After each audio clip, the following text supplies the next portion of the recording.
There is one piece of negotiation advice that almost everyone has heard. Never make the first offer. Let them go first. Whoever speaks the first number loses. It is repeated in every business book, every sales seminar, every video like this one. It is also, in most rooms you will ever sit in, wrong. And it has cost people more money than almost any other idea in this field. Paris. Spring, 1803. The United States wants one city, New Orleans, the mouth of the Mississippi, the port that everything west of the Appalachians has to move through. Jefferson sends men to Paris with an authorization, buy New Orleans, and the Floridas if you can get them. The ceiling is around $10 million.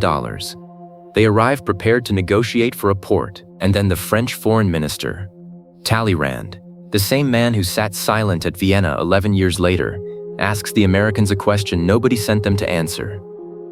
What would you give for the whole of Louisiana? Not the city, the territory, 828,000 square miles of it. Land the Americans had not asked about, had no instructions about, and no price in their heads for. And then the French Treasury Minister named a figure, 100 million francs. Now watch what that number did. It was almost certainly too high. The French had reasons to want out. A failed campaign in the Caribbean, a war with Britain coming, a territory they could not defend. They were selling from weakness. None of that mattered, because the argument was no longer about whether the territory was worth buying. The argument was now about how far down from 100 million the Americans could pull them. They pulled hard.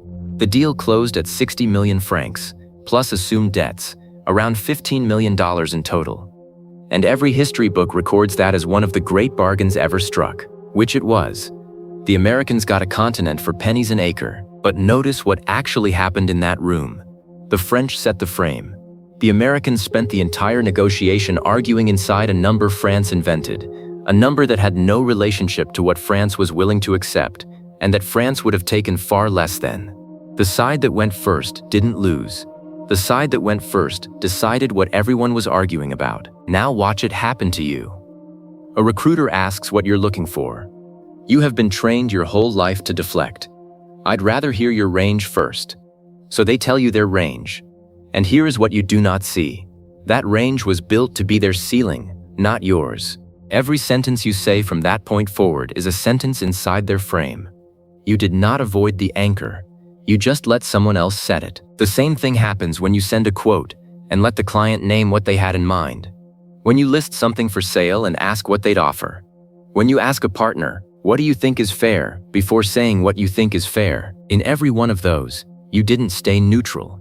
Neutral is not an option. The number was going to exist. You only chose who got to invent it. Here is what the research keeps finding, across decades of it. In most negotiations, the side that puts a number down first ends up closer to their own target. Not because the number is right, because everything said afterward is a reaction to it. So how do you actually use this? First, accept that a number will exist. There is no version of the conversation where no figure gets named. Refusing to go first is not caution. It is handing the pen to the other side and hoping they are generous. Second, go first when you know the terrain. This is the real condition, and it is the part the advice givers leave out. The first offer wins when you understand the market. It loses when you don't. Because if you name a number below what they were willing to pay, you will never find out what you left behind. They will simply say yes. So the rule is not always go first. It is, do the research, then go first. The people who lose by going first are the ones who skipped the first half. Third, anchor at the edge of defensible, not past it. An aggressive number moves the outcome. An absurd number ends the conversation, or tells them you have no idea what you're dealing with. The line is whether you can say why out loud without embarrassment. Give one reason with it, not 5. 1. A number with a reason is a position. A number alone is a wish. Fourth, when they anchor first, do not counter inside their frame. This is the move almost nobody makes. If their number is unreasonable, do not haggle down from it. That accepts it as the starting point. Name it as unreasonable, and put your own number on the table as a fresh start. That's not in the range we can work in. Here's what is. You have just replaced the frame instead of negotiating inside it. Fifth, the exception, and it is real. When you genuinely have no read on what they'll pay, let them move first. In that one case, the old advice is right. The problem was never the advice. The problem was that people apply it everywhere, including in rooms where they know exactly what things cost. The law. The first number is not a guess. It is the wall everyone else has to argue against. The field test. 1 week. 3 small ones. Nothing that matters. Somewhere you'd normally deflect a number, a price, a date, a split of work, where to eat. Say a specific figure first, with one short reason attached. Watch 2 things. 1. How rarely anyone rejects it outright.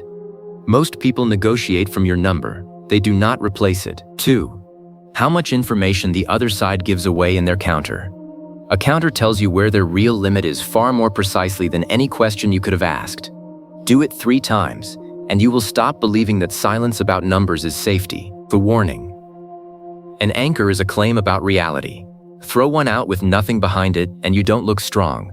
You look like someone who has not done the work. And there is a cost that doesn't show up on the invoice. A person who anchors hard on everyone, all the time, including people they'll deal with for years, wins the transaction and loses the relationship. Some negotiations you are trying to win, others you are trying to still be inside of next year. Knowing which is the whole skill.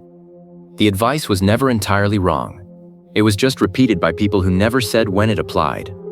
Do the research, then speak first. The full anchoring breakdown, and the 17 other moves people run on you without saying a word, is in the Dark Playbook.